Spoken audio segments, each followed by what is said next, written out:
स्वागत है आप सभी का ITS का जी स्टडी यूट्यूब चैनल में। और आप भी ITI के बाद सोच रहे हो कि रेलवे से अप्रेंटिसशिप करें तो ये वीडियो आपके लिए है, क्योंकि इस वीडियो में हम लोग समझने वाले हैं रेलवे से अप्रेंटिसशिप करने पर क्या क्या बेनिफिट मिलेगा, इसका कट ऑफ कितना जाता है, इसका सिलेक्शन प्रोसेस कैसे होता है, और हमको 10th में कितना परसेंटेज होना चाहिए, कितना परसेंटेज मार्क्स होना चाहिए, और ITI में कितना परसेंटेज मार्क्स होना चाहिए, तो हमको इसमें जल्द से जल्द सिलेक्शन हो जाएगा। तो ये सबसे रिलेटेड हम लोग जितना जो सवाल बनते हैं ये सब क्वेश्चन ये हम लोग समझने वाले हैं। तो आप लोग प्लीज़ वीडियो के एंड तक देखिएगा, और चैनल पर नए हो तो सब्सक्राइब जरूर कर लीजिएगा, और टेलीग्राम चैनल ज़रूर ज्वाइन कर लीजिए ITS के जी स्टडी।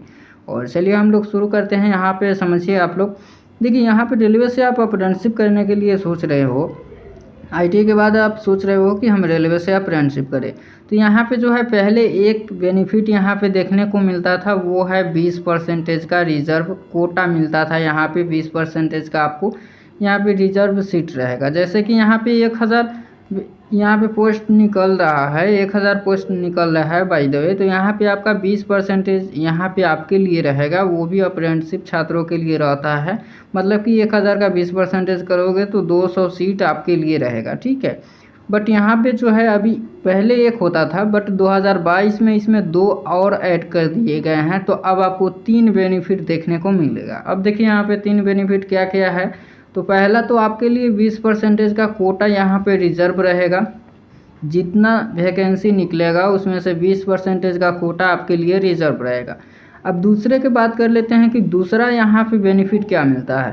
तो देखिए दूसरा बेनिफिट यहाँ पे देखने को मिलेगा, जो आपका फिजिकल होता है रेलवे के अंदर, जब आपका एग्ज़ाम निकल जाता है उसके बाद आपका फिजिकल होता है, तो फिजिकल अप्रेंटिसशिप छात्रों से नहीं लिया जाता है। जो फिजिकल होता है ट्रेनिंग, वो फिजिकल आपको पास नहीं करना होगा, फिजिकल आपको पास ऐसे ही कर दिया जाएगा बिना फिजिकल आपको दिए। जैसे कि फिजिकल में होता है कि आपको 25 किलो का वज़न जो होता है आपको सर पर रखना होता है, और 100 मीटर की दूरी को तय करना होता है, कुछ मिनट यहाँ पे दिया जाता है, तो उसमें आप कर लेते हो, तो ये सब फिजिकल होता है तो वो पास कर जाता है।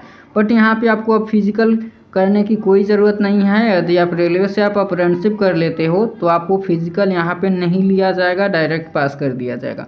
अब तीसरे यहाँ पे बेनिफिट के बारे में हम सोच लेते हैं। तो तीसरा बेनिफिट क्या क्या मिलेगा, जैसे यहाँ पे वेटेज दिया जाता है, जैसे कि 1/3 वेटेज दिया जाता है। अब वेटेज क्या है तो यहाँ पे आप लोग समझिएगा, जैसे कि आपने CBT कंप्यूटर बेस्ड एग्ज़ाम में आप लोग बैठे अप्रेंटिसशिप किए हो और CBT एग्ज़ाम में बैठे हो, और यहाँ पे आपका 60 मार्क्स आ रहा है, यहाँ पे 60 मार्क्स आ रहा है, समझिएगा। यहाँ पे आप CBT एग्ज़ाम में 60 मार्क्स ला रहे हो और आपका ITI के बाद अप्रेंटिसशिप है, तो इसमें जो है आपका नंबर और ऐड किया जाएगा। क्या किया जाएगा कि आपको 1/3 यहाँ पे किया जाएगा, वेटेज दिया जाएगा, तो 3 से यहाँ पे 20 मरतबे काट दो, 20 नंबर और आपको बोनस दिए जाएंगे। ऐसे यहाँ पे होता है क्या, 20 नंबर बोनस। अब ये जो है, हमें आशा करता हूँ कि ये तीनों आप लोग जो है बेनिफिट के बारे में समझ गए होंगे। जैसे कि जितना सीट आएगा उसमें से 20% आपके लिए रिजर्व रहेगा सीट अप्रेंटिसशिप छात्रों के लिए। और दूसरा बेनिफिट क्या था, तो फिजिकल यहाँ पे क्या किया गया है, हटा दिया गया है। और यहाँ पे पहला बेनिफिट क्या था, यहाँ पे देख लीजिए तीसरा बेनिफिट, लास्ट बेनिफिट यहाँ पे आप लोग समझिएगा। तो तीसरा बेनिफिट क्या है, 1/3 का वेटेज दिया जाएगा। जैसे कि CBT एग्ज़ाम में आप जितना मार्क्स लाओगे उसमें और ऐड किया जाएगा 1/3 करके, और उसमें काटा जाएगा, जितना आएगा आपका मार्क्स बनता है उसके बाद ऐड किया जाएगा। तो ये होता है बेनिफिट। अब इसमें हम बात कर लेते हैं कि आपको इसमें कैसे जाना है।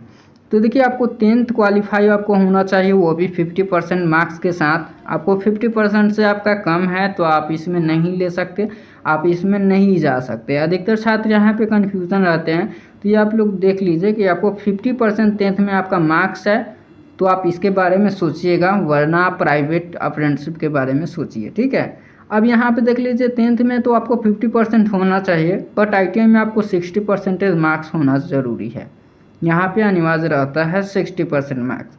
बट ITI में क्या होता है, यहाँ पे सभी को 60% प्लस सभी को आते हैं। अधिकतर यहाँ पे ना के बराबर है जो 60% ही आता है, अधिकतर यहाँ पे 80% से प्लस तो देखा जाता है कि 60% से ऊपर ही आता है। 60% ऐसे जो होता है 60% 70% आ जाता है। अब हम यहाँ पे समझ लेते हैं कि इसमें सिलेक्शन कैसे होता है। तो देखिए जब भी आप किसी भी जोन में जा रहे हो, जैसे साउथ ईस्ट सेंट्रल रेलवे हो गया, वेस्टर्न रेलवे हो गया, आप किसी भी डिपार्टमेंट में जा रहे हो, रेलवे का अलग अलग डिपार्टमेंट होता है, अलग अलग जोन होता है, और उसमें किसी भी जोन में आप जाओ, SECR south east central railway या वेस्टर्न रेलवे, किसी भी डिपार्टमेंट में जाओ, एक ही फ़ायदा देखने को मिलता है। और यहाँ पे सिलेक्शन प्रोसेस भी वही जाता है। जैसे कि आपका क्या होगा सिलेक्शन प्रोसेस, आपका नो एग्ज़ाम होगा, एग्ज़ाम आपका कोई इसमें नहीं लिया जाएगा, एग्ज़ाम नहीं होता है। तो आप कहोगे कि इसमें सिलेक्शन कैसे होता है, तो देखिए यहाँ पे सिलेक्शन कैसे होता है, आपको मेरिट बेस्ड पर सिलेक्शन होता है। जैसे कि आपने 10th क्वालिफाई कर लिया है और 10th में आपका है कितना परसेंटेज, तो 60% मार्क्स है, एटलीस्ट यहाँ पे मान लेते हैं 60%। और ITI में आपका 80% मार्क्स है। अब यहाँ पे देख लो, ITI में आपका 80% मार्क्स है। तो अब जो है आपका यहाँ पे कैसे यहाँ पे मेरिट लिस्ट बनेगा, जैसे कि इन दोनों को परसेंटेज को जोड़ा जाएगा। जैसे कि आपका 10th में है 60% मार्क्स और ITI में 80%। अब आप इन दोनों को जोड़ोगे तो 140% हो जाता है, और इसमें 2 से डिवाइड करके काट दिया जाएगा, तो आपका 75% पर आपका मेरिट बनेगा। ठीक है, 75% पर मेरिट बनेगा, और उसी के हिसाब से जो आपका कटअप आएगा, कटअप के अंदर आप आते हो तो आपका इसमें सिलेक्शन होता है। तो यही है आपका सिलेक्शन प्रोसेस। अब हम बात कर लेते हैं 10th में, तो आपको 50% मार्क्स होना चाहिए और ITI में आपको 60% होना चाहिए। अब हम समझ लेते हैं कि हमको कितना परसेंटेज अभी के डेट में, जैसे कि जनसंख्या बढ़ गया है और रेलवे में अप्रेंटिसशिप करने वालों की संख्या भी बढ़ गया है, तो हमारा जो है कितना परसेंटेज होना चाहिए 10th में मार्क्स और ITI में मार्क्स, जो हमें जल्द से जल्द यहाँ पे सिलेक्शन हो जाए।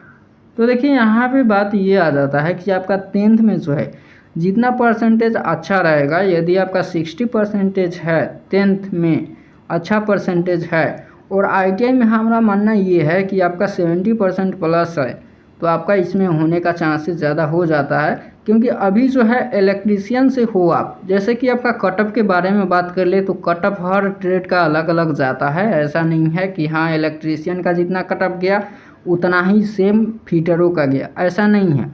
आप देखोगे इंडस्ट्री में तो आपको इलेक्ट्रीशियन का छात्र बहुत मिल जाएंगे, बट फिटर का कम मिलेगा, मैकेनिक का कम मिलेगा, इलेक्ट्रॉनिक का कम मिलेगा। जैसे कि आप खुद सोचो कि जिस आप कॉलेज में ITI किए थे, ITI जिस कॉलेज में आप किए थे उस कॉलेज में आपका इलेक्ट्रीशियन का छात्र ज़्यादा होगा और फिटर का छात्र कम होगा। ऐसे जो है पूरे दिन जो इंडिया में है, आप इंडिया में पूरा ऑल इंडिया में देखोगे तो इलेक्ट्रीशियन का छात्र बहुत है और फिटर का भी छात्र जो है यहाँ पे कुछ है। बस ये जो है ट्रेड के अनुसार ये निर्भर करता है। कटअप जो है ये हर ट्रेड का अलग अलग कटअप जाता है, बट हाई जाता है इलेक्ट्रीशियन का, ज़्यादा हाई जाता है, जैसे कि 80% से ऊपर जाता है। यदि आप SC ST से आते हो तो आपका 75% पर यहाँ पे भी हो जाता है। ऐसे यहाँ पे देखा जाता है। आपका कटअप का बारे में बात करें, फिटर का भी देखा जाता है 75% तक कटअप जाता है। यदि आपका इसके अंदर रेंज में आ जाता है तो आपका हो जाएगा सिलेक्शन। मिनिमम यहाँ पे कटअप के बात करें इलेक्ट्रीशियन का तो 70-75% ऐसे जाता है। और हर जोन में यहाँ पे देखा जाता है, जोन के ऊपर भी निर्भर करता है आप किस क्षेत्र में आवेदन किए हो, तो ये कटअप के अनुसार होता है। बट इलेक्ट्रीशियन का कटअप थोड़ा हाई चला जाता है, यहाँ पे 80% का भी जाता है, कभी 75, कम से कम तो 75 जाता है। अधिकतर यहाँ पे देखा जाता है SC ST से आते हो तो आपका 70 तक कम से कम जा सकता है, बट उससे ऊपर ही जाएगा। तो ऐसे मानना ये है, यदि आप फर्स्ट डिवीज़न हो मैट्रिक में और आप क्या किए हो ITI में भी आपका 60% से ऊपर है, 70% से ऊपर है, तो आप रेलवे में ज़रूर आवेदन कीजिए, क्योंकि रेलवे में बहुत जल्द बहुत वैकेंसी आने वाली है। और आप लोगों के लिए यहाँ पे खुशखबरी ही है, क्योंकि आप लोग यहाँ पे रेलवे में जॉब ले सकते हो। और बहुत बेनिफिट यहाँ पे 2022 में 2 बेनिफिट लागू कर दिए गए हैं, जो आपके लिए यहाँ पे बेनिफिट फ़ायदेमंद है। तो और भी कोई मन में आपका डाउट है तो आप लोग कमेंट बॉक्स में ज़रूर लिखिएगा। और आज का जो वीडियो है इसी के साथ हम समाप्त करेंगे। और कोई मन में डाउट है तो कमेंट बॉक्स में ज़रूर लिखिएगा, और टेलीग्राम चैनल ज्वाइन कर लीजिए, ताकि रेलवे से या कोई भी अप्रेंटिसशिप है या जॉब से रिगार्डिंग, तो उस पर हम शेयर करते रहते हैं, आपको मिलता रहे। और इस चैनल से जुड़ जाइए, चैनल को सब्सक्राइब कर लीजिए, ताकि अगला कोई वीडियो अपडेट आए तो आपको मिलता रहे समय समय पर। वीडियो अच्छा लगता है तो एक लाइक ज़रूर कर दीजिएगा और दोस्तों के साथ शेयर करना ना भूलिएगा। चलिए मिलते हैं नेक्स्ट वीडियो में। वीडियो अंत देखने के लिए आपका बहुत बहुत धन्यवाद।